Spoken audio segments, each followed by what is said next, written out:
Thank you, Steve, for that very kind introduction, and special thanks to Rajani and to Arlene, whom I've known for quite some time. I'm delighted to be here with you all this afternoon. I've been in this capacity of Medical Director of Integrative Medicine now for 3 years.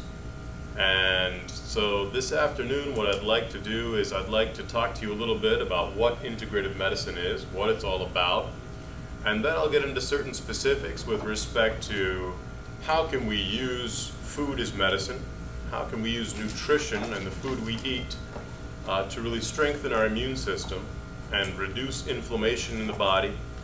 And I'll also be talking to you a little bit about the importance of getting a good night's sleep, because that's very important for strengthening and building the immune system. We are a very sleep-deprived society, and sleep is, there's a growing body of evidence in the scientific literature which tells us and informs us how important sleep is when it comes to building our immune system and staying cancer-free, and during treatment also, how important sleep is to really regenerate the energy stores of the body, and also to reduce the oxidative damage that oftentimes is caused by standard cancer treatments.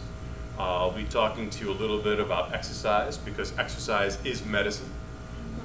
And I'll also be talking to you a little bit about mindfulness and relaxation methods that include devotional practices and even prayer in order to engage the power of the mind in the healing process. So all of these things are actually the central pillars of integrative medicine.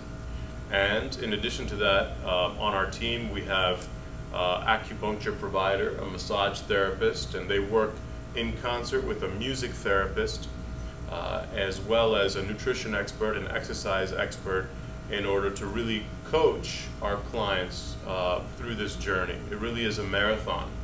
And actually, when you're done with the marathon of treatment, then a new marathon begins.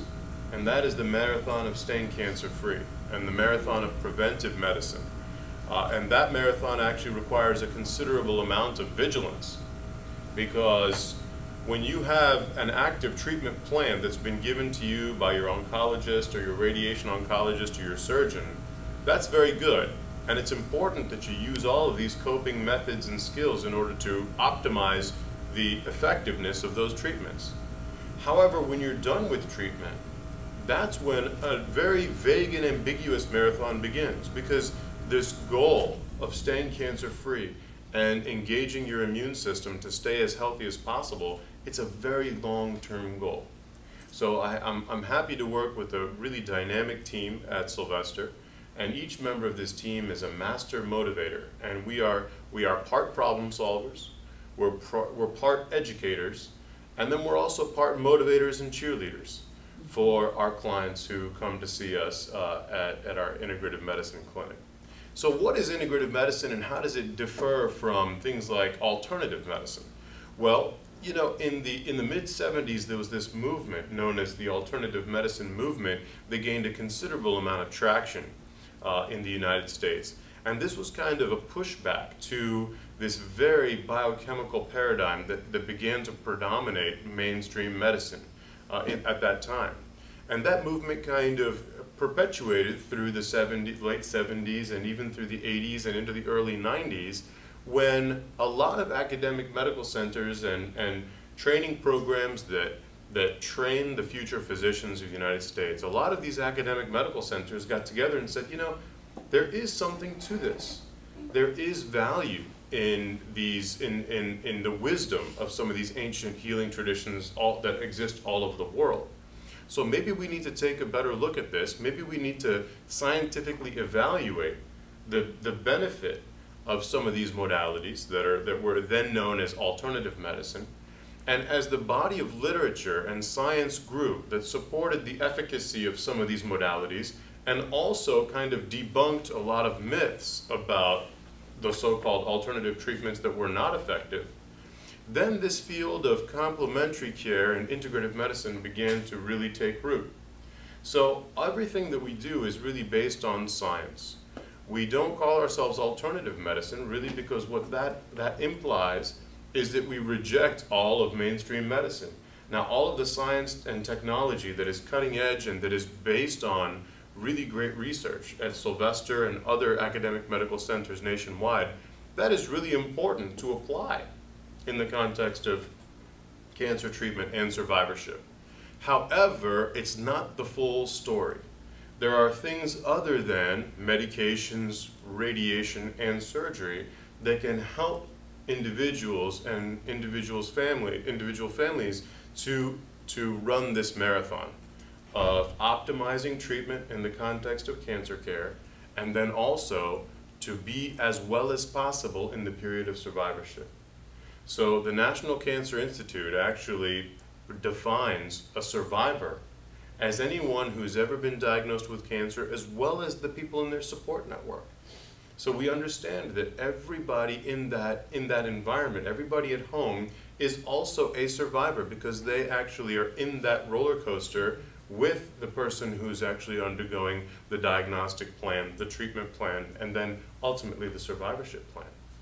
So that's how integrative medicine it provides more of a supportive role. We do a lot of symptom management in the context of our clinic. So the symptoms that we commonly see include things like neuropathy and weight loss and depression and poor sleep quality and fatigue and pain, and the list goes on, but really a lot of these symptoms are kind of woven together. And one of the unifying things that weaves these symptoms together is inflammation. So wherever there's pain, there's inflammation. Wherever there's inflammation, there's pain. So the way that I describe what integrative medicine's role is in the context of pain management is that if the other doctors, who are the pain management specialists and the physical medicine and rehabilitation specialists, if they're the experts to address the pain, we are the experts to help relieve and reduce the inflammatory burden in the body. Now, oftentimes in the context of early survivorship, when primary treatment has just concluded, the body has actually a very high degree of residual inflammation that is left over from surgery and radiation and even chemotherapy. So what ends up happening is when you receive these kinds of treatments, these cells actually pop. These cytotoxic therapies like radiation treatment and chemotherapy, what they do is they create an oxidative damage within the cancer cells, and those cells pop. Now when those cells pop, they release their contents out into the open area of the body, and your body's cleanup crew needs to remove all of those metabolites. And if that doesn't happen, then those metabolites end up accumulating in certain tissues, causing inflammation and then pain. So this is one example how integrative medicine, using nutrition, using exercise, using relaxation techniques and getting good sleep, these modalities are very good at addressing the inflammatory piece. Okay? So again, that's how we kind of work in concert with our pain management experts at the University of Miami. When a client comes in to see me, the way that I describe what integrative medicine is all about is that if the body is a garden and cancer is an unwelcome weed, it's the job of the oncologists and the radiation oncologists and the surgeons, it's their job to eradicate and pluck out that weed. It's our job as a team to strengthen and nourish the garden. And then once that weed has been addressed, how can we make the soil of the garden as inhospitable to that weed or any other weeds ever coming back? And that's what integrative medicine is all about in the context of living beyond cancer. So I always start with sleep. And the reason I start with sleep is because sleep is an overlooked area of our health. Very often when you hear about different weight loss centers and weight loss approaches, everybody's beating the diet and exercise drum. And that's important. It's very, very important. But these are lifestyle, these are behaviors that take time to change. And we've heard a lot of this before, the whole diet and exercise piece. And a lot of people have this sort of inward resistance built up to change any physical activity practices or to change their dietary eating habits. And so I start with sleep as a hook because everybody enjoys a good night's rest. And sleep concerns are so predominant in our society. We are a high performance oriented, high achieving society, and we sort of believe that there's this no pain, no gain philosophy out there, that without really applying the elbow grease and getting things done, without doing that, you really can't accomplish anything. Well, sleep is nature's way of reminding us that space is important. Space in our lives is incredibly important.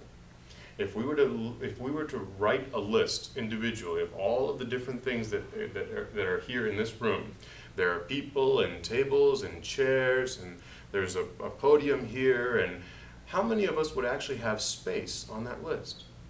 Well, actually, if you notice, by volume, space is what occupies most of this room. Yet it wouldn't be on a list of things that we write on what occupies this room. So we gloss over space. We kind of overlook it. We don't appreciate the importance of it. Another thing that I oftentimes use as an example of the importance of space is if you look at an atom, if you look at every single atom in nature, there is a nucleus and there are some electrons. There's a whole electron cloud outside of that nucleus. And if you look at the distance between the electron cloud, between those electrons and the nucleus, what you find is actually that relative to the mass of these really tiny particles, what atoms consist of mostly is space. So these are little things that, you know, we use in science in order to emphasize the importance of space. And sleep is nature's way of reminding us how important that downtime really is. Because if you are sleep deprived, there is really good research about how sleep deprivation affects our immune system. They did a study on people who were receiving the flu vaccine, and they had two groups of people. They had one group that was sleeping normally, and they had another group that was actually sleep deprived. And they found that after receiving the flu shot, the people who were sleeping normally, actually their immune systems were able to absorb the benefit of the vaccine. They were able to mount an adequate antibody response after receiving the vaccine. What they found in the people who were sleep deprived is that they actually had very low antibody titers in response to the flu vaccine. So what we know is that sleep deprivation actually compromises our immune system. So that's why sleep is so incredibly important. And one of the things that I also talk about very often is caffeine intake. We are also, because we're such a performance-driven and high-achieving society, we are a hyper-caffeinated society. We thrive off of that kick. And so I have a lot of recovering caffeine addicts in my clinic because my background is actually in sleep medicine also, in addition to integrative medicine. So going through how much caffeine you're drinking is incredibly important. And for my soda addicts, and for people who are addicted to coffee, what I recommend is you can have that one, you know, half a cup, a 6 to 8 ounce cup of coffee or a diet soda, but then every other cup is a cup of organic green tea, and that's a good first step in order to first of all reduce your caffeine intake, and second of all to use some of these beneficial ingredients in green tea that I'll be sharing with you during the nutrition part of my presentation. So green tea is really important, but it's also kind of a trick, because if you start reducing your caffeine intake, then you're going to improve your sleep quality. Now, people often say that, well, I only have that 1 cup in the morning, and I doubt that that's affecting me at night, but it can. It really can. And I know this from personal experience because I happen to have a hankering for a cup of coffee as well in the morning. And I started having these sleep disturbances, and I did everything that I know how to do in order to improve my sleep quality. And it was only until I cut out the morning cup of coffee that my sleep quality actually improved. So just be aware of how caffeine can influence, even subtly, our sleep quality. And the other thing that I always talk about is screens in the bedroom. Bright light and screens in the bedroom. Now, how many of us have either a smartphone, laptop, a notebook, a a TV, a computer screen in the bedroom when we're at bedtime? No one? Okay, everybody, okay. So the challenge, the difficulty with these screens is that they emit a type of light, this blue light, which tricks our brain into thinking that it's actually daytime when it's night. So if you think of every organ system in the body as a different instrument section of a symphony orchestra, they all have to play in a coordinated manner to get from one movement of that symphony into the next. And that's like transitioning from one stage of sleep into the next. So the bottom line is that the signal that our brains need to begin producing that incredibly important neurotransmitter known as melatonin, the environmental cue that our brains need to start producing melatonin is darkness. And melatonin happens to be the conductor of this symphony orchestra.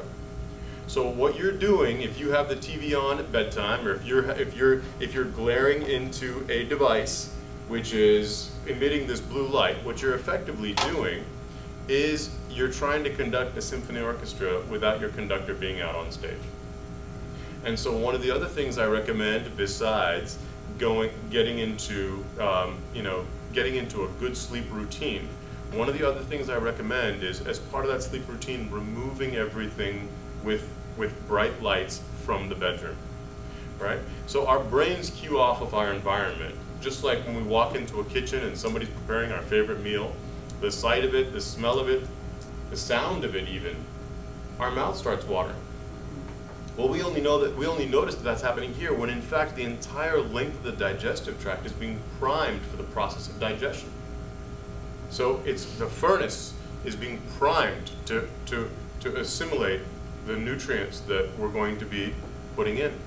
So this is why it's really important, because our brains cue off our environment. And if your environment is full of things that are arousal provoking and stimulating, like smartphones and laptop computers and TV screens, then we're not going to get into that restful mode. When you walk into the bedroom and that's your quiet and dark space, that's when the symphony of sleep begins. And that's why it's really important to create a nice sleep environment, which may include some aromatherapy, essential oils like lavender essential oil or lemon balm or lemongrass. These are essential oils that are actually really useful because they have a very relaxing and tranquilizing effect. And it's just aromatherapy that you can use in the context of your bedtime routine. I also always encourage my clients to adopt some type of either a devotional practice or a meditative practice, a mindfulness practice that is part of the bedtime routine, because that is a really important way that we've discovered scientifically you can segue into better restful sleep when you use that type of relaxation method prior to going to sleep. Okay? So that's also very important. Now the other thing that's incredibly important when it comes to sleep quality is exercise. If you're exercising during the day, your sleep quality is going to be better at night. And we always begin with the initial recommendation of the American Heart Association, which is to get at the very minimum, this is the first step, at the very minimum, 30 minutes of aerobic exercise 5 days a week. So the goal is 150 minutes of exercise every single week. That's the American Heart Association step 1 when it comes to preventing any cardiovascular events, and incidentally, in the field of living beyond cancer, the initial recommendations for exercise are identical. Now, when it comes to exercise, just like in nutrition, where there's carbohydrates, proteins, and fats that make up a balanced diet, well, similarly, in exercise, in the field of exercise, there's cardiovascular exercise, there's resistance training, and then there's flexibility and balance. So all three of these need to be well represented, which is why I said that the aerobic exercise, which can be walking, biking, Zumba, spinning classes, swimming is a wonderful exercise. So all of these exercises are very, very important as a first step. We kind of add on the resistance training and the core body strengthening and the flexibility and balance exercises. We add those onto a foundation of aerobic exercise. That's why the cardiovascular exercise is first. Okay? So that's our first sort of step, the level one when it comes to implementing an exercise routine, is to really have this aerobic foundation so that eventually core body strengthening, things like lifting weights, things like Pilates and yoga can then be incorporated into the exercise routine. Okay, so that's the exercise piece, and in addition to that, there's another three categories that we must keep in mind when it comes to exercise. There is duration, frequency, and intensity. So when it comes to the American Heart Association recommendation that I just provided you, it's good, but it is incomplete. Because what they've recommended is 30 minutes, that's duration, 5 times a week, and that's frequency. What they left out was intensity. Now, if you're taking a very nice stroll in Fairchild Tropical Garden and, or some other garden, and you are looking at every single flower and plant and bud, that's not exercise. Right. Okay? So exercise has to have an intensity component as well. Duration, frequency, as well as intensity.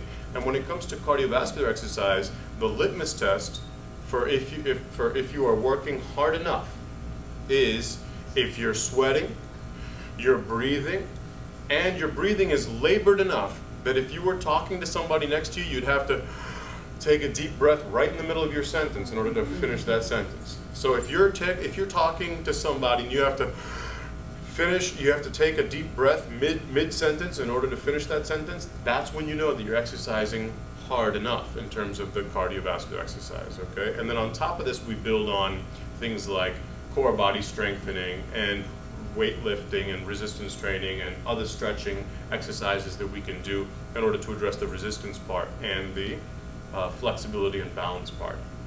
So that's kind of a broad summary of how we use exercise as medicine. And what we know is that when it comes to using exercise regularly, exercise is a natural anti-inflammatory. It's one of the best anti-inflammatories that we have. So when it comes to reducing the body's overall inflammatory burden, exercise is of fundamental importance. So everybody who comes to see us gets both a screen of how well they're sleeping, how much coffee they're drinking, how many screens there are in the bedroom, and other screens for other things, things like snoring, obstructive sleep apnea. These are other things that we do dig for a little bit when it comes to getting good quality sleep.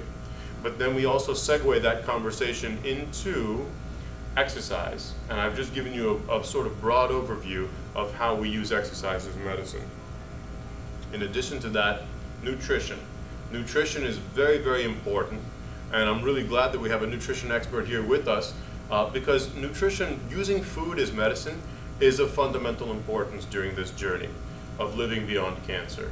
And the reason is because everything we eat, our educational platform is designed to develop a kind of lens. When we start seeing food and drinks through the lens of, is this what I'm putting into my body, strengthening for my immune system and reducing inflammation, or not? And foods really fall into two different categories.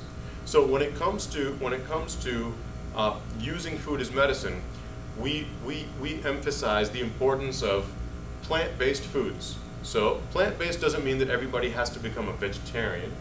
It just means that when it comes to looking at your plate, instead of 2/3 of your plate being the meat and the potatoes, 2/3 of your plate are actually the vegetables, the beans and legumes, the nuts and seeds, the fruit.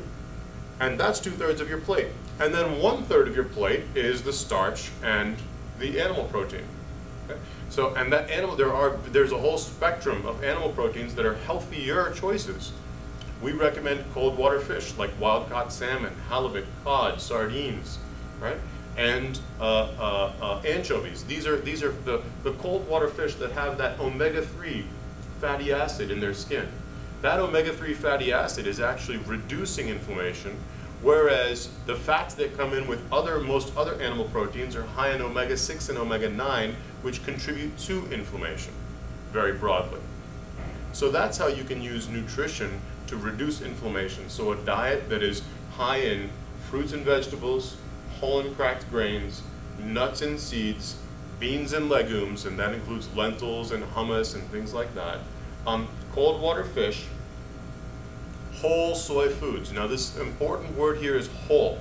I know that there's a lot of controversy about soy and soy-containing foods in the literature of hormone receptor positive cancers.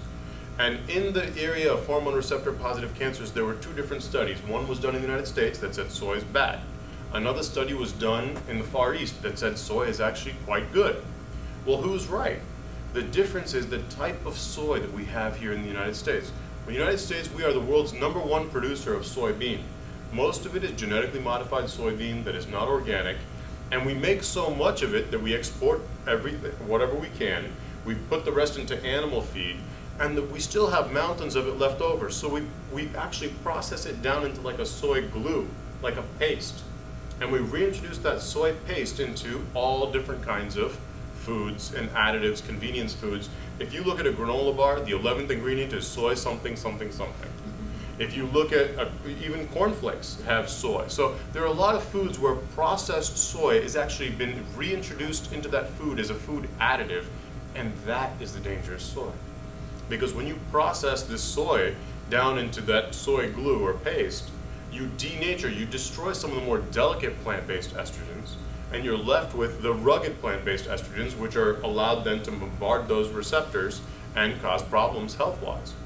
So it's whole soy foods like edamame, organic non-GMO tofu, soy milk, okay, soy nuts. These are whole soy foods, which I do recommend. And then coming to my 3 superfoods, and that includes green tea, as I mentioned,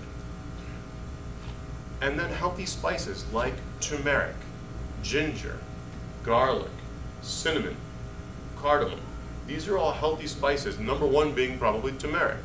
Right? There's a lot of studies now about how the curcuminoids in turmeric actually have active cancer-fighting properties. They have active anti-inflammatory and antioxidant properties. So I recommend to all my clients to have 1 to 2 cups of organic green tea daily. And when you're making a pot of brown rice or quinoa, or you're making a bean dish or a soup, you're adding 2 tablespoons of turmeric into that. Blend it together with other herbs and spices. If you mix together some onions, some cumin, some garlic, some ginger, and turmeric has a very earthy flavored spice, but it can be very strong if taken just by itself. But when you mix it together with other spices, it actually tastes very good. So my example is when I'm making a pot of brown rice, I'm adding 2 to 3 cloves, 2 to 3 bay leaves, 1 sprig of cinnamon, 2 tablespoons of turmeric, a little bit of sea salt, and some olive oil. And the same recipe can be applied to cooking quinoa, or another grain which has a good mix of essential amino acids in it. So healthy nuts and seeds, whole grains, fruits and vegetables, and then other sources of protein, which can include things like lean meats, turkey, chicken, eggs and cheeses in sparing quantities, as well as yogurt. Yogurt is one of my favorite dairy products that I do recommend. And I use the organic Greek yogurt because it has a slightly higher protein level. And I actually leave the little fruit at the bottom, the layer of fruit at the bottom, I leave it. I just eat the yogurt on top, and the whey, the liquid part of whey that's been circulating and swishing around inside that container is sweet enough for me to find it palatable. So that's my nutritional recommendations. My superfoods include green tea, turmeric, and a third one, which is cooked Asian mushrooms. Cooked Asian mushrooms include things like shiitake, maitake, enoki-daki, reishi, blazy mushrooms.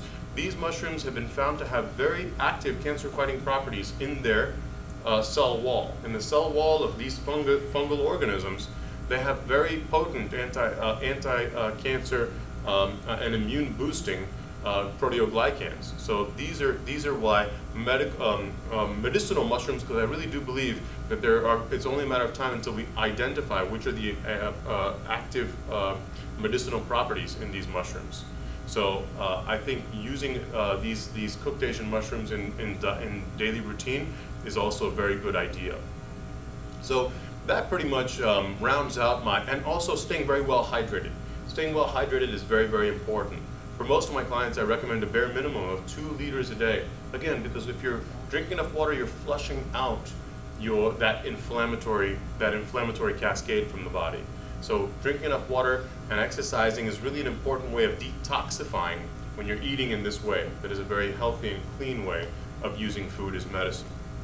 Now, there's also a tremendous body of knowledge which supports the use of mindfulness. Mindfulness is any way of achieving a state of non-judgmental awareness. Non-judgmental awareness and relaxation, sort of a quiescent a quiescent practice which prolongs the space in between one thought and the next.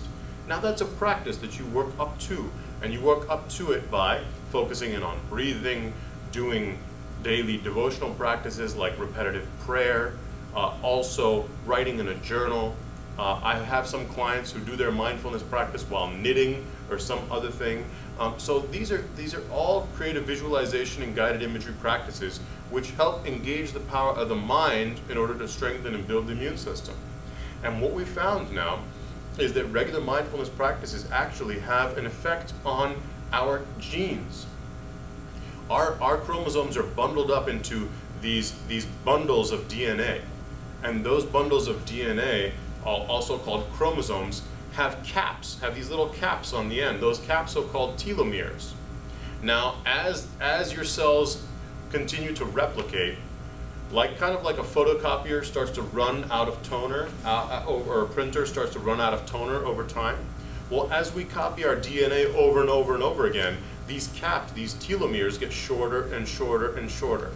And telomere shortening is actually related to a lot of chronic conditions, including some cancers. And therefore, we use all of those things that we need to study and investigate in order to maintain that telomere length is of fundamental importance when it comes to cancer survivorship. And what we found is that a regular mindfulness practice strengthens the immune system by increasing the level of natural killer cells that we have in our blood. That's our body's first defense. And in addition to that, a regular mindfulness practice actually helps our telomeres maintain their length. So it's very important. It's very important to adopt some type of a mindfulness practice on a daily basis. Right? So engaging the power of the mind in the healing process. Question? Can you just illustrate that a little bit, just a piece of Sure. mindfulness? Sure. Okay, so we can actually do a mindfulness practice right now. So what I'd like everybody to do is to kind of stand up out of the chairs, out of our chairs. And the first step is to really do some stretching. And the best thing to do is to clasp our hands behind our back, or just put our hands in the small of our back, squeeze our shoulder blades together as much as possible, bend the knees, take a deep breath, push the hips forward and tilt the chin up to the ceiling. Deep breath. Good. And now, on the exhalation, slowly sliding the hands down towards the knees, bending the knees. This is not a formal forward bend. And just touching the toes. And then coming back up, taking a deep breath. And then just turn the shoulders over to the left side, back to center, and turn the shoulders over to the right side. Back to center to the left, and back to center to the right. Good. And back to starting position. And now what I'd like you to do is actually clasp the hands, and then raise the arms up, and lean over to one side, back to center, and to the other side. Back to center, good. And now everybody sit down. Now that wasn't mindfulness, but I do this to prove a point. And the point is that if you've been sitting down for 30 minutes and you just go transition right into mindfulness, your mind is going to be anxious. It's going to be bouncing around because you must start with the body. So first start with the body and then going into the breathing. So now we're going to do a breathing exercise. So I'd like everybody to just check in with your posture. See what your posture is like. Sit up straight in the chair, both feet on the floor, and making sure the ears are over the shoulders, shoulders over the hips, and I invite you to just take a couple of deep breaths. Now, we're not trying to change anything here. We're just taking a moment to look within and kind of get a sense for what is our internal climate like. What's going on with our bodies? What is our psycho-emotional state currently? You can close the eyes. I invite you to close the eyes if it helps you. Just taking some deep breaths to check in with how we're feeling.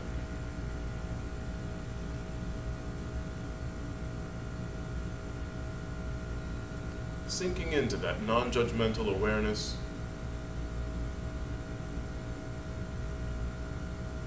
Taking good deep breaths.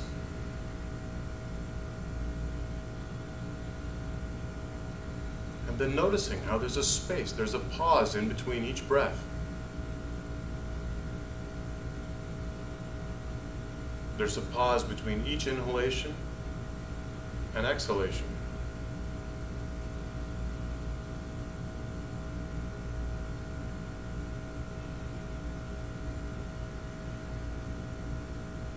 With each deep breath in, envisioning that we're breathing in good oxygenated air to nourish our organs and tissues and strengthen the immune system.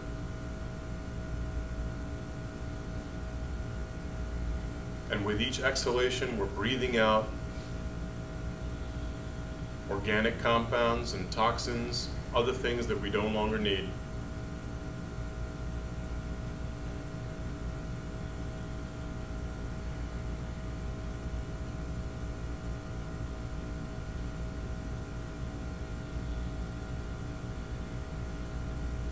Just becoming a passive observer of where our minds tend to wander.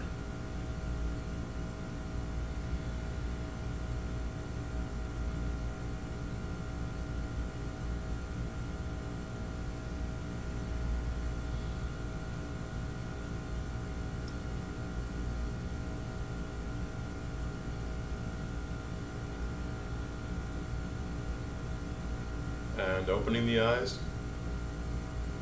So that was about 2 minutes. And really, some of the things that I mentioned during that exercise are really what make up the real focus of a mindfulness practice. This idea of checking in with yourself and becoming more aware of where our thoughts and feelings are currently is a real important first step. The first step of being able to change this internal climate and to really guide where we want our thoughts and our feelings to flow is to become aware. I often describe the mind as kind of a monkey. It's a monkey mind. The monkey mind, we've trained this monkey mind to go from one thought to the next, like a monkey jumping from branch to branch.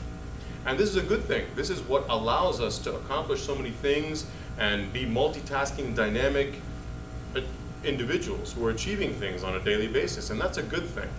But we have to be able to slow that monkey mind down when it's appropriate, and oftentimes it's appropriate prior to getting into sleep or even when waking up in the morning. Now, we've trained this monkey mind to be this rambunctious entity, so if we forcibly subdue the monkey mind and try and contain it, it's going to fight back.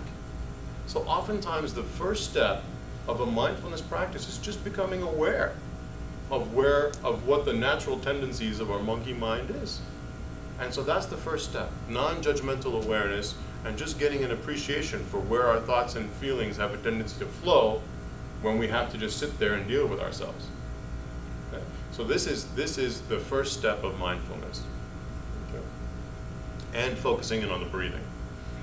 So it can be very simple. Mindfulness is not something that is complicated. It's got to be something that we enjoy. It's got to be something that we understand its benefits with respect to our health. And it's got to be something that we fit into our daily lives. We create that space for a mindfulness practice on a regular basis. And that's when we get the persistent benefit of using this kind of technique. So I've mentioned a couple things that we do in integrative medicine in the context of living beyond cancer, and that includes using food as medicine.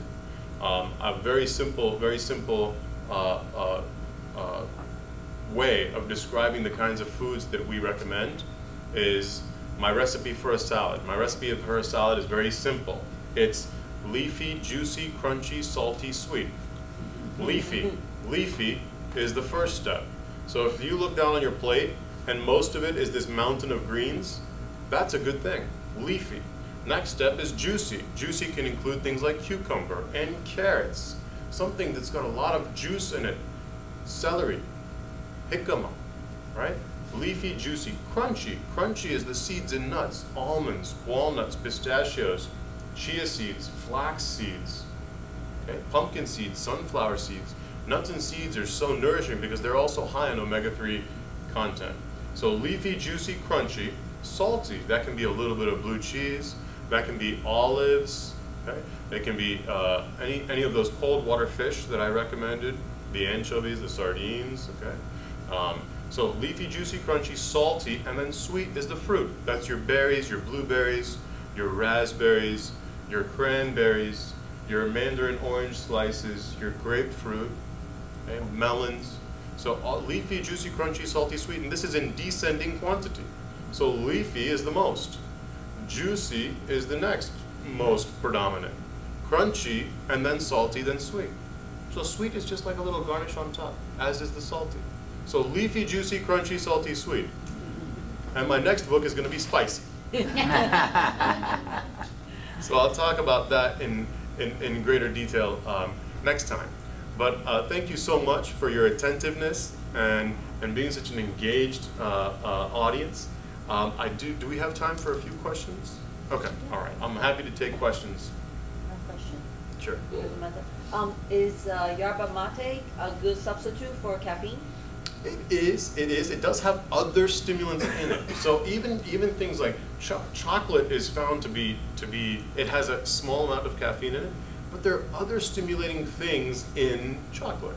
Jasmine doesn't have caffeine in it, but it also has some stimulating properties. So yerba mate, similarly, although it has minuscule, if any, caffeine in it, it's got other things which are slightly stimulating.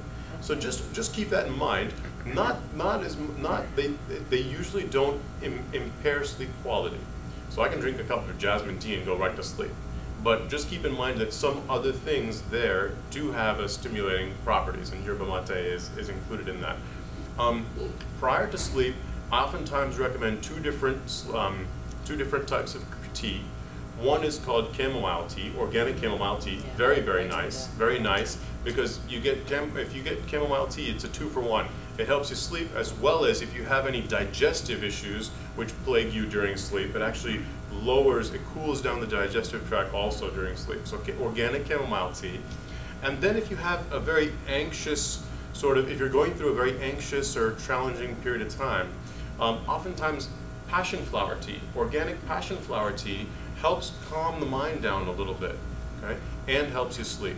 So these are very, very well tolerated. They don't have any herb medication interactions, so you can recommend them very, very liberally to anybody who's having sleep concerns. So chamomile and passion flower tea are good bedtime teas in order to get better quality sleep. Thank you. You mentioned about the essential oils. What are they external? They are internal? So the essential oils that I mentioned were in the context of getting better quality sleep. So lemongrass, lemon balm, lavender. These are all essential oils that you can use in aromatherapy. So you're not ingesting them. Okay. Now there are certain things that you can take. But again, all these formulations, there's a really wide range of quality when it comes to the manufacturing of these herb supplements and essential oils. So it's important to keep that in mind. These things are not regulated by the FDA, and so there's a lot of there's potential for contaminant and other things to be introduced in those products. So finding out a few good manufacturers, and our retailers, the big retailers, the Costco, Walmart, Whole Foods, Walgreens, CVS, these retailers have done a fairly decent job of identifying those manufacturers which have good manufacturing practices and what is on the label is actually in the product. But that's just a warning, you know, because I get a lot of questions about herbs and supplements and vitamins and things like that, especially in the area of cancer care. So the herbs that I'm recommending are all external, or the oils that I'm recommending are all external. The oils that I do recommend internally include flaxseed oil. A wonderful salad dressing, if you can develop a taste for it, is flaxseed oil with apple cider vinegar. It's a wonderful mixture that you can, if you gain an appreciation for it. It's got you know, a nutty flavor, as well as that really tart flavor of the apple cider vinegar. So that's one of my favorite salad dressings. But you know, I recommend coconut oil. I recommend this is all, you know, to eat. Yeah, coconut oil, sesame oil, olive oil, as well as the flaxseed oil. So these are the high quality oils that you can also use in your diet. And the nutrition, you didn't stress out about the vitamins and supplements, did you? You know, on their best day, vitamins do about 10 to 15% of the work, and that has to do with, again, the quality of the formulation. It has to do with our body's ability to absorb and assimilate these vitamins and such. So I do use vitamins. I recommend vitamins in my clinical practice. But when it comes to living beyond cancer and cancer survivorship, I don't go heavy into, you know, vitamins, because I know a lot of clinicians and practitioners who do that, and they've got their clients on 20+ different supplements. I don't think that that's really valuable, because you've just switched out one type of pill for another effectively. And who's to say that you're really absorbing and assimilating the benefits of all the things that are in there? Who's to say that what's on the label is actually in the pill? So there's far too many variables for me to give blanket statements about vitamins and minerals and herbal supplements in pill form. So we start with the nutrition, and you know, sometimes if somebody needs an extra support, do I use supplements that include green tea extract and turmeric or the curcumin, as well as some of these compounds that are in medicinal mushrooms? I do. I recommend those often, because those are the areas, those are the things which have a high amount of research, including vitamin C. You know, vitamin C has been modified citrus pectin. You know, so there's a lot of things that I do sort of incorporate into my clinical practice, but it's on a very individualized level. So I don't give really broad recommendations about the vitamins and supplements. How come it seems like with coconut oil, I remember 10, 15 years ago, it was taboo. You weren't supposed to touch coconut oil because of being high saturated fat, so right? What happened? Right. So what happened is that our science is continually evolving.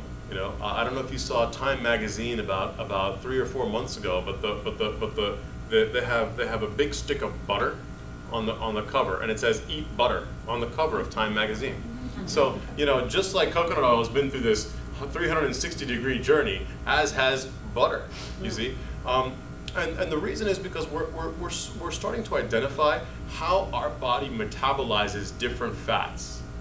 And what you see, certain amount of fat is actually important in the context of our diet. So what we're finding out is that most vegetable fats, like the fats that come from, or plant-based fats that come from things like avocado, coconut, nuts and seeds, etc. A lot of these plant-based fats are actually really healthy for us because they've got a good spectrum. They've got a good spectrum of the omega-3s related to the omega-6 and 9. So when it comes to most animal fats, they have far more predominant 6 and 9, omega-6 and 9, relative to the omega-3s. So it has a lot more to do with not just what it contains, but also the ratio of these different fats in relation to one another. Just a little scary. I took the first time a scoop of coconut oil. Tastes great. Last night I took a scoop, but I looked at 14 grams of fat and 13 of them were saturated. Yeah, wow. yeah. Well, you know, I mean, again, coconut oil, I rarely recommend just, you know, tablespoons of it. I recommend using it in different recipes and things like that. So it's not, you know, again, concentration is important, and I'm not saying that all of these fats should be taken. I use them very sparingly. In fact, even with things like almond and olive and sesame oil, instead of pouring them into my recipes, I spray. I have a spray bottle that actually spray these oils. So I'm using them sparingly. I'm not. But that said, the original foods that contain these things like flax seeds and almonds you know, all these nuts and seeds are really good to use in your regular diet. So I always, whenever, even flax seeds, instead of using the flaxseed oil, I often use a whole teaspoon of flax seeds in my smoothies after my exercise. So I put almonds and flax seeds and organic frozen berries and, you know, a banana and some soy milk, in addition to my protein, my whey protein supplement, and that's my after workout, you know, smoothie recipe. So I use the original form, the almonds and the flax seeds in their original form. How about like sweeteners? When we lived overseas, they said it was much better to take, you could have cane juice, sugar cane juice that's, you know, they would dry it out in its brown powdery form, Yeah. versus table sugar, which is horrible for you. Right. Is that still, You know what? True, or was that just? To a degree. For the most part, what your body sees is sugar.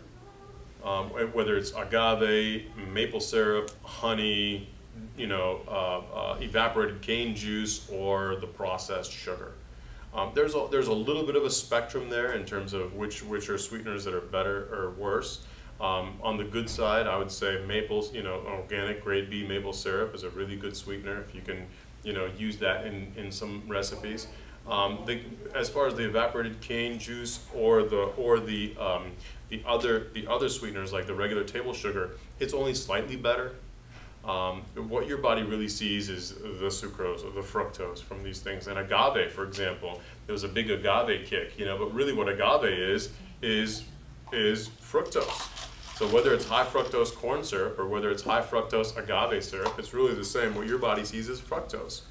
As far as sweeteners are concerned, if you can develop a taste for it, 100% stevia is actually a really good sort of artificial sweetener. It's I say artificial in quotes because it's a plant extract that your body perceives as sweet, but there's no calories in it whatsoever. So to the degree that you can develop a taste for stevia, and you only need a little bit to sweeten foods. So stevia is probably my artificial sweetener of choice if you need one. That would be better than turbinado or yes, it would be. I mean, sugar. I use both of those things in my. I use agave, I use maple syrup, I use honey, I use you know the products that you recommended as well. But again, I use them in very sparing quantity. Leafy, juicy, crunchy, salty, sweet is the last one, and this is because you see this comes from the science that gives us insight into how cancer cells metabolize sugar. Cancer cells actually have a high concentration of these arms on the surface which pull easy sugars into the cell. They need that for their altered metabolism. So that's why limiting these fast, easy sugars to access to these cancer cells, then that's a good way of staying cancer free. So that's why I say, you know, all of these things in very, very sparing quantities. I use turbinado, and I use honey, and I use agave, and I use all of these things, but in really, really small quantities relative to the rest of what I'm eating. I want to thank him very much because we've got another thing to go to. Okay. Okay. One last one. You had said on exercise that you have to get an intensity. This is weird, but I don't sweat, and I don't ever know why. So is something stopping me up that's bad? That's a bad thing? No, there are individual differences in metabolism that happens. If that's happening, what I would recommend is also adding on a resistance program that sort of builds lean body mass and muscle weight, because it's really the batteries are our muscles, and when our muscles are highly active, then our bodies are going to generate a tremendous amount of heat. And if you generate enough heat, you will sweat. And the other thing is to also stretch. Stretching the skin actually tonifies the skin and improves our ability to sweat. But more than likely, you're achieving the appropriate intensity if you use that test that I recommended. If you have to take a deep breath after every couple of words in order to complete a sentence, your intensity level is probably adequate. So it's not like holding in bacteria or anything if I'm not sweating? No, it's not. No, it's not. There's there's individual variations in metabolism and things like that. But of course, if you are sweating, we're all sweating right now. But the rate of our sweating is actually less than the rate of how evaporation is occurring off of our skin. So don't worry so much about it, but you know, it's something to keep in mind. Thank you, Doctor. Thank you. Thank you all very much.